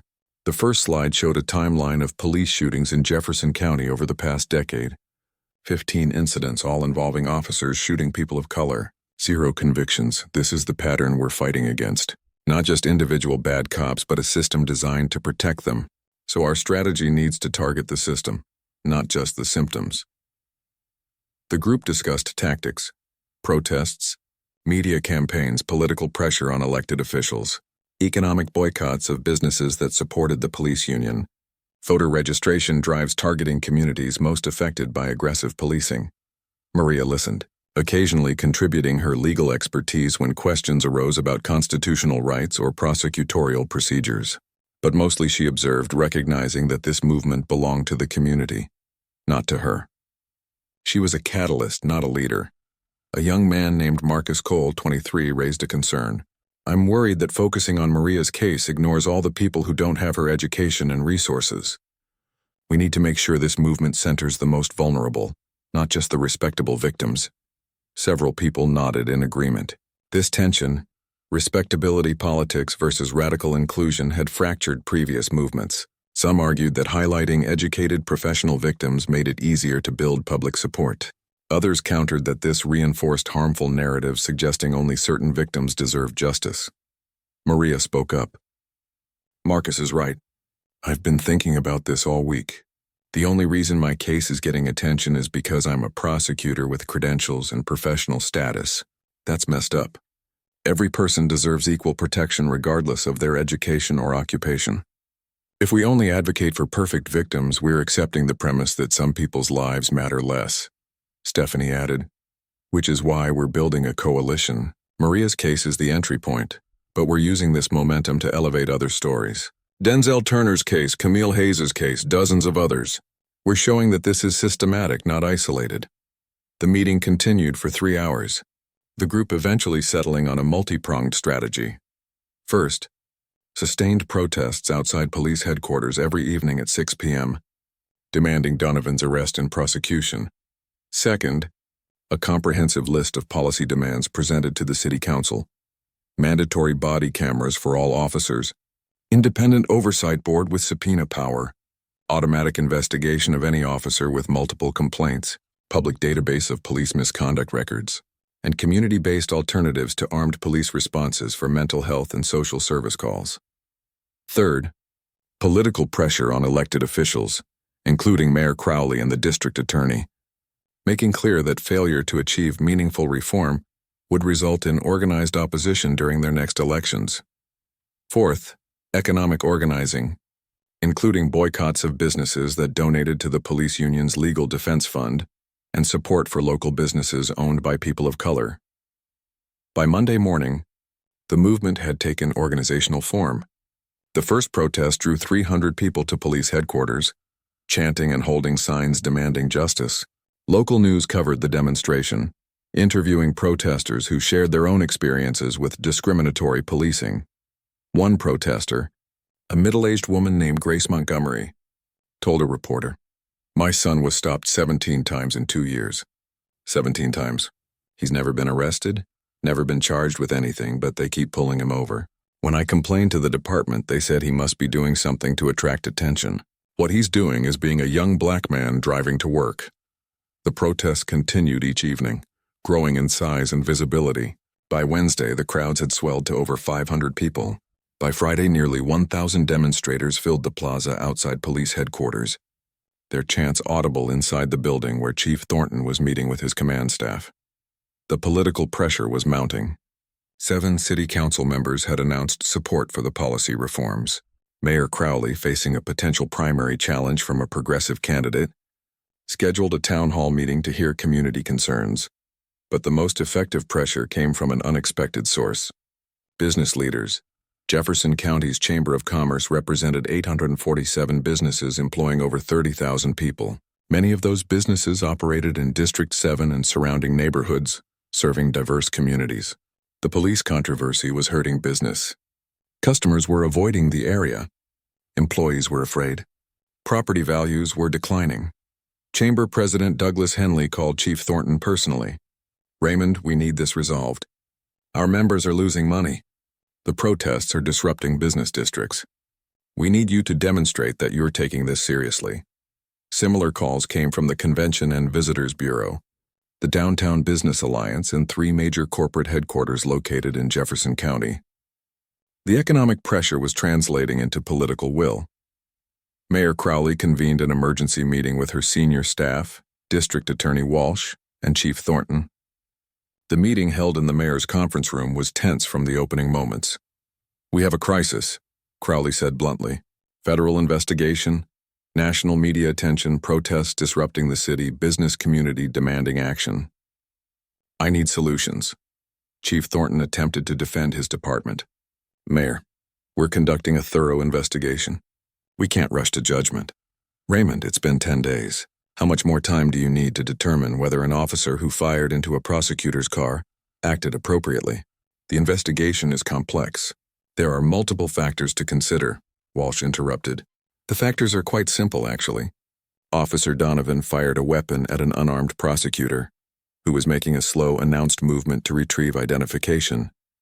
Dashboard camera footage, witness videos, and now body camera footage from Officer Brennan all confirm this. There's no complexity here. Graham, you're oversimplifying. No, Raymond, you're overcomplicating. This is a straightforward case of excessive force. Crowley cut through the argument. Here's what's going to happen. The internal affairs investigation will conclude within 72 hours. Officer Donovan will be terminated. The DA's office will present evidence to a grand jury seeking criminal charges. We will implement the policy reforms the community is demanding, and we will do all of this publicly, demonstrating that accountability is real. Thornton's expression darkened. Mayor, you're asking me to fire an officer before the investigation is complete. The union will sue. We'll lose millions in settlements. We're going to lose more if the DOJ imposes a consent decree. Federal oversight would cost tens of millions and strip us of local control. I'd rather settle one wrongful termination lawsuit than face years of federal supervision. The political calculation was brutal, but clear. Sacrificing one officer was preferable to structural reform imposed by federal authorities. Walsh added, Raymond, I've reviewed all the evidence. We have more than enough to charge Donovan criminally. If you don't terminate him, I'll prosecute him while he's still employed, which will make the department look even worse. Thornton recognized he was cornered. If I terminate Donovan, I need political cover. The mayor needs to publicly support the decision, defend it against union attacks. Done, Crowley agreed. I'll hold a press conference announcing the termination and explaining why it's necessary. We'll present this as protecting good officers by removing bad ones. The meeting concluded with a timeline. Internal affairs investigation would conclude Monday morning. Donovan would be terminated Monday afternoon. The mayor would hold a press conference Monday evening, and the DA's office would present evidence to a grand jury Tuesday morning. Maria learned about these developments through a text from Walsh. Meeting concluded. Donovan being terminated Monday. Criminal charges moving forward. You were right to fight. She forwarded the message to Richardson and Helena Park, then called Reverend Washington to inform the community coalition. Within an hour, word had spread through the network of activists and organizers. The protests that evening had a different energy, less anger and more cautious celebration. Stephanie Robinson addressed the crowd through a megaphone. We've received word that Officer Donovan will be terminated Monday and face criminal charges. This is progress, but it's not victory. Terminating one officer doesn't fix a broken system. We continue protesting, continue demanding comprehensive reform until every one of our policy demands is met. The crowd cheered, understanding that this moment was part of a longer struggle. Removing Donovan was necessary but insufficient. The goal was transforming how policing operated in Jefferson County. Maria watched the protest from her office window, 7 floors above the street. The demonstrators' chants drifted up, faint but persistent. These were people who'd lived with discriminatory policing for years, who'd filed complaints that disappeared, who'd told their stories to officials who nodded sympathetically and did nothing. Now, finally, something was changing, not because the system suddenly discovered its conscience, but because people had organized, demanded, and refused to accept empty promises. Her phone rang. The caller ID showed a number with a 601 area code. Mississippi. Ms. Venus, this is Senator Loretta Barnes. I serve in the state legislature. I wanted to reach out about your case. Senator Barnes represented a district 300 miles south, an area with its own history of contentious police-community relations. She'd been following Maria's case closely. I'm introducing legislation that would create state-level accountability mechanisms for police misconduct, independent investigations, mandatory reporting, consequences for departments that protect problem officers. I'd like to use your case as evidence for why this legislation is necessary. Maria felt the scope of impact expanding beyond Jefferson County. Senator, I'd be happy to testify. What kind of timeline are you looking at? Committee hearings start in 3 weeks. If we can build momentum, this could pass before the session ends. Your story, combined with systematic data, could finally overcome law enforcement opposition. After ending the call, Maria returned to the window. The protest below had swelled to over 200 people, the largest demonstration yet. They carried signs, sang songs, chanted demands. Television news trucks lined the perimeter, broadcasting the scene across the state and nation. This was what transformation looked like. Not a single moment of justice, but sustained pressure creating conditions where change became politically necessary. Individual courage mattered, but collective action was what actually moved institutions. Monday morning arrived with the weight of consequences. Chief Thornton called a department-wide meeting at 8 a.m., informing his officers that the internal affairs investigation had concluded, and Officer Brett Donovan would be terminated effective immediately. The reaction was immediate and fractured. Some officers nodded, understanding that Donovan's termination was necessary to protect the department's credibility. Others muttered about throwing good cops under the bus for political expediency. The union president, Thomas Burke, stormed out of the meeting, already preparing legal challenges.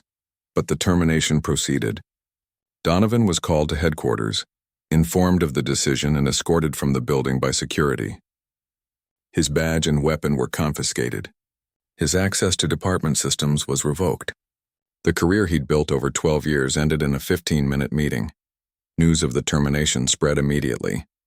Mayor Crowley held her press conference at 6 p.m., the timing chosen to capture evening news coverage. She stood at a podium outside City Hall, flanked by Chief Thornton and District Attorney Walsh.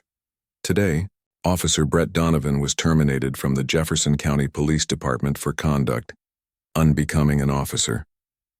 The internal investigation determined that Officer Donovan used excessive force during a traffic stop, firing his weapon without justification and endangering the life of a citizen.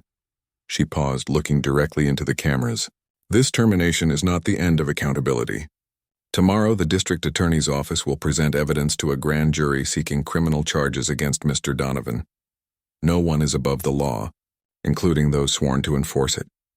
The press conference lasted 30 minutes, with reporters asking pointed questions about why it took 10 days to reach this decision, why Donovan hadn't been arrested immediately, why the department had protected him for years despite multiple complaints.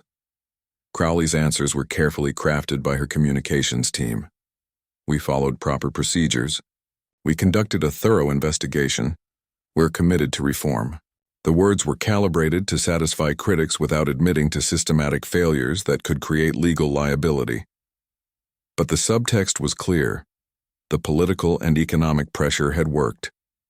The protests, the federal investigation, the media attention, the business community's demands had combined to produce consequences that would have been unimaginable 2 weeks ago.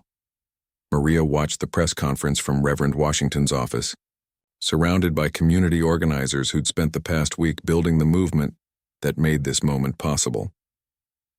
When Crowley announced the termination and upcoming criminal charges, the room erupted in cheers.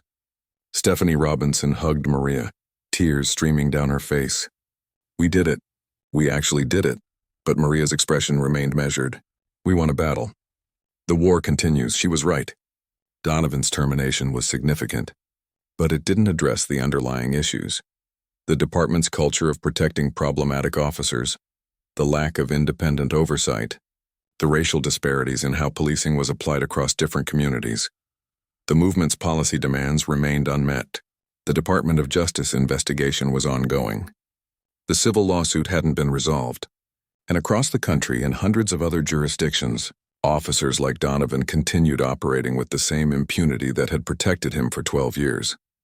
But for one night, in one community, people who'd been told their complaints didn't matter, who'd been dismissed and ignored and disbelieved, could celebrate a victory that demonstrated their voices did carry power when organized and sustained.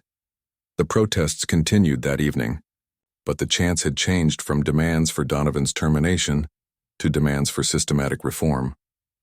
The movement was evolving, understanding that individual accountability was necessary but insufficient. True justice required rebuilding. Institutions from foundations corrupted by decades of unequal enforcement. The Jefferson County Courthouse occupied a prominent downtown location, its neoclassical architecture projecting an image of timeless authority. On Tuesday morning, 23 citizens assembled in the grand jury room on the 3rd floor, prepared to hear evidence in the case of the state versus Brett Michael Donovan. Grand jury proceedings were normally closed to the public, but District Attorney Walsh had invited Maria to observe from the prosecution table. Her presence was unusual, walking the line between victim and prosecutor, but Walsh believed her legal expertise would be valuable in presenting the case. The grand jurors represented a cross-section of Jefferson County's demographics: 12 women and 11 men, ages ranging from 24 to 68, diverse racial and economic backgrounds. They'd been impaneled 6 months ago to consider various cases, but today's presentation would be unlike any they'd previously heard. Assistant District Attorney Monica Reed would present the evidence. Reed was 42, with 18 years of prosecutorial experience and a reputation for meticulous preparation. She'd spent the previous weekend reviewing every frame of video evidence, every witness statement, every piece of documentation that would demonstrate Donovan's guilt beyond reasonable doubt. "Ladies and gentlemen of the grand jury," Reed began, standing before the panel, "today you will hear evidence regarding an incident that occurred on Marshall Avenue on the evening of Monday, October 21st. The defendant, Brett Michael Donovan, was a police officer conducting a traffic stop. During that stop, he fired his service weapon into a vehicle occupied by an unarmed citizen, nearly killing her." She paused, letting the gravity of the charge settle. "The state will present evidence demonstrating that Officer Donovan's use of force was unjustified, excessive, and criminal. We will show you video evidence from multiple angles. We will present testimony from witnesses, and we will demonstrate that this was not a split-second mistake, but the predictable result of a pattern of racist behavior that the defendant exhibited throughout his career." The presentation lasted 4 hours. Reed walked the grand jury through a chronological reconstruction of the traffic stop, using the dashboard camera footage as the foundation. The video played on a large monitor, every moment visible in stark clarity. The grand jurors watched Maria's calm compliance, her announced movements, her professional demeanor. They watched Donovan's escalating aggression, his refusal to properly examine her documentation, his decision to remove her from the vehicle despite her providing valid identification. Then they watched the moment that would become the centerpiece of the criminal case: Maria reaching slowly into her vehicle, announcing her intention to retrieve her business card, and Donovan drawing his weapon and firing without warning. Several grand jurors visibly reacted, gasping or covering their mouths. The violence was shocking even in video form, the crack of the gunshot loud in the courthouse's acoustic environment. Reed paused the video at the moment of the shot. "Note the positioning of Ms. Venus's hands. Both visible, moving slowly. No weapon present. No threatening behavior. Officer Donovan had no reasonable basis to believe his life was in danger." She called her first witness, Officer Kyle Brennan. Brennan entered the grand jury room in civilian clothes, no longer wearing the uniform he'd worn for 8 years. His decision to leak departmental files and testify against his partner had effectively ended his law enforcement career. The department had placed him on administrative leave pending an ethics investigation, but everyone knew he'd never return to active duty. Brennan took the oath and sat in the witness chair, facing the panel of citizens who would decide whether his former partner would face criminal charges. Reed walked him through the events of Monday evening. "Officer Brennan, you were present during the entire traffic stop. Please describe what you observed." Brennan spoke clearly, providing detailed testimony about Donovan's behavior. He described how Donovan had pulled over the vehicle based on the driver's race, rather than any traffic violation. He explained how Donovan escalated the situation when Maria asserted her rights. Most critically, he testified that Maria posed no threat when Donovan fired his weapon. Ms. Venus announced she was reaching for her business card. Brennan testified. Her hands were visible the entire time. She was moving slowly and deliberately. There was absolutely no justification for deadly force. One of the grand jurors asked, "Officer Brennan, why didn't you intervene to stop your partner?" Brennan's face showed genuine regret. "I should have. I've spent the past 2 weeks replaying that moment, wishing I'd stepped in. But in the moment I was conditioned by years of police culture to back up my partner, not question his decisions. That conditioning almost got someone killed." The honesty was disarming. Police officers typically defended each other reflexively, presenting a united front against external criticism. Brennan's willingness to acknowledge his own failures made his testimony more credible. Not less, Reed called her next witness, Dr. Patricia Voss, the passenger from seat 3B who'd witnessed the incident from inside the aircraft. Dr. Voss had returned to Jefferson County specifically to testify, flying in from her home in Boston. She provided the perspective of a neutral observer, someone with no connection to either party who'd seen the incident unfold. "I watched Ms. Venus comply with every instruction," Dr. Voss testified. She was calm, professional, and clearly not threatening anyone. "When Officer Donovan pulled his weapon, I was shocked. There was no reason for it." Reed showed the grand jury additional evidence, witness videos from 6 different angles, all corroborating the dashboard camera footage.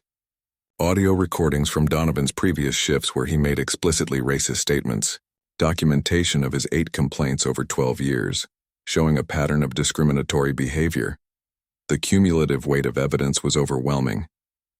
This wasn't a case where the grand jury needed to evaluate conflicting narratives or determine credibility. The videos provided objective documentation of exactly what happened. Reed presented expert testimony from a use-of-force specialist, a former police chief from a nearby city who reviewed the evidence and concluded that Donovan's actions violated every standard protocol for appropriate force. There are very specific criteria that justify deadly force, the expert testified.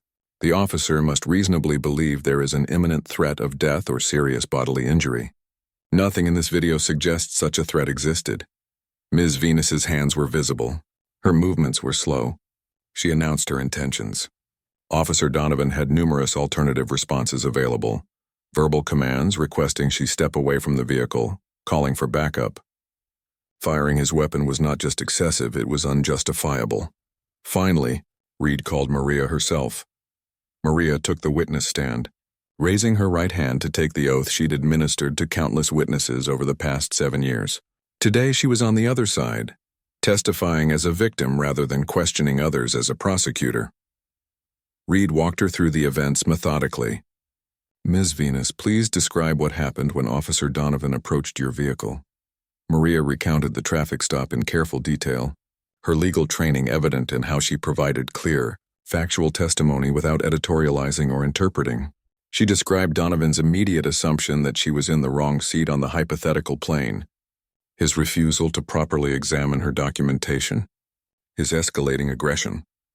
"When I identified myself as a prosecutor, his demeanor changed," Maria testified.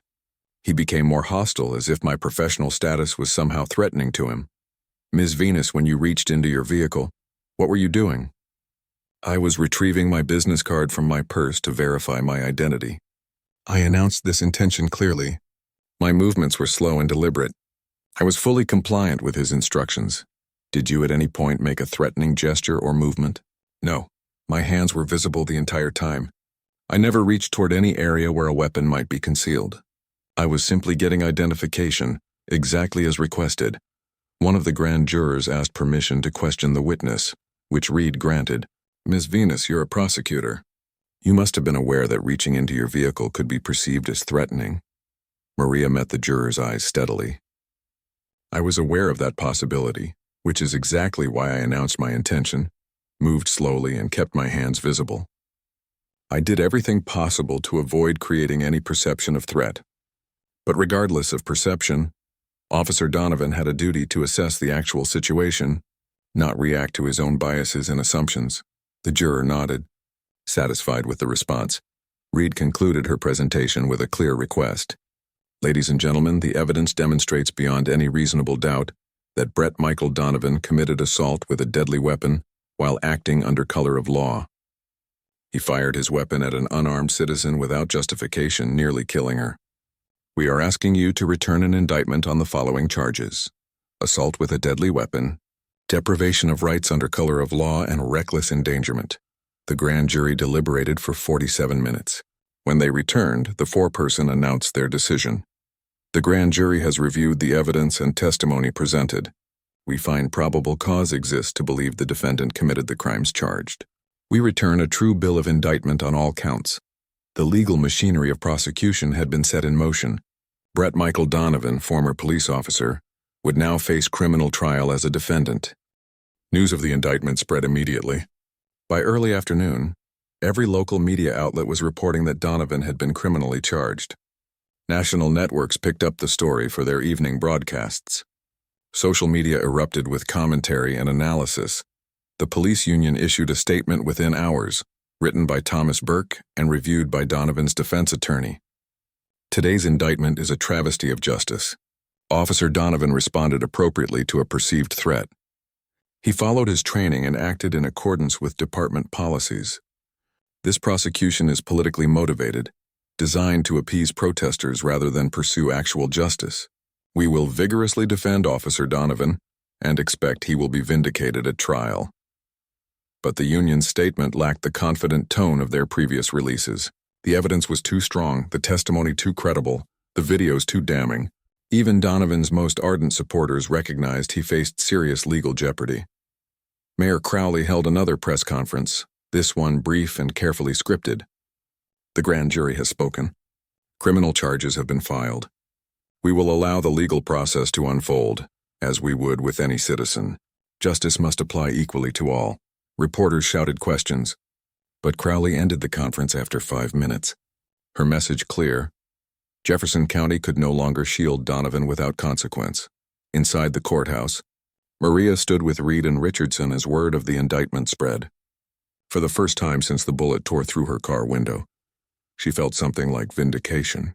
But she also knew indictments were only the beginning. Trials were long, messy, and unpredictable. Donovan's union would fight ferociously. His attorney Castellano would attack every detail, and public opinion would remain divided. Still, the indictment was a turning point. Maria wasn't just a survivor anymore. She was now a central witness in a criminal case that would test whether the justice system could hold one of its own accountable. Robert Castellano wasted no time launching an aggressive defense. At a televised press conference, he framed his client as a victim of politics. Officer Donovan is being sacrificed to appease activists and federal bureaucrats. He made a split-second decision in a dangerous situation. If we criminalize split-second decisions, we put every officer in this country at risk. He filed motions to suppress the body cam footage leaked by Brennan, arguing it was unlawfully obtained. He subpoenaed Maria's personnel records, attempting to paint her as combative in her professional dealings. He even tried to argue that the protests created a hostile environment that made a fair trial impossible in Jefferson County. The union doubled down, rallying members outside the courthouse with banners reading "Stand with Brett." Conservative media amplified their message, casting Maria as an activist prosecutor with an agenda. But Brennan's whistleblowing shifted the balance. His testimony had credibility precisely because he was a cop turning against the culture of silence. Combined with the videos and data, Donovan's defense strategy looked increasingly desperate. Maria and Richardson prepared meticulously. Every slur Donovan had uttered on tape, every complaint buried by internal affairs, every statistical disparity was organized into a prosecutorial mosaic.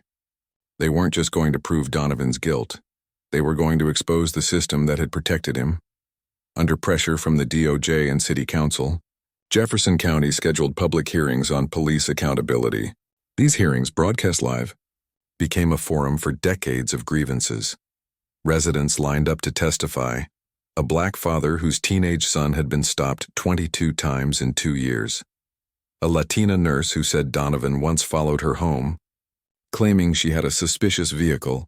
A pastor who read names of parishioners who'd filed complaints that went nowhere.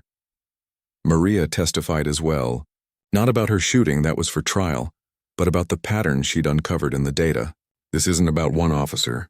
It's about structures that make officers believe they are untouchable. If it happened to me with my education and position, imagine what it's like for someone with no power. Her words reverberated. Newspapers ran headlines like, "Prosecutor turns evidence into indictment of system itself." Civil rights leaders praised her courage, but the hearings also unleashed backlash. Angry officers stormed out. The union president accused her of grandstanding, and anonymous threats appeared in her inbox. Still, the tide was shifting. The hearings ended with a resolution. Jefferson County would establish an independent civilian review board with subpoena power, the very reform activists had demanded for years. The trial of Brett Donovan lasted 3 weeks. Castellano argued fear, split-second judgment, and officer safety. But the videos were undeniable, Brennan's testimony devastating, and Maria's calm presence on the stand unshakable. After 7 hours of deliberation, the jury returned guilty verdicts on all counts: assault with a deadly weapon, reckless endangerment, and deprivation of rights under color of law. Donovan was sentenced to 12 years in federal prison. The verdict sent shockwaves through the law enforcement community.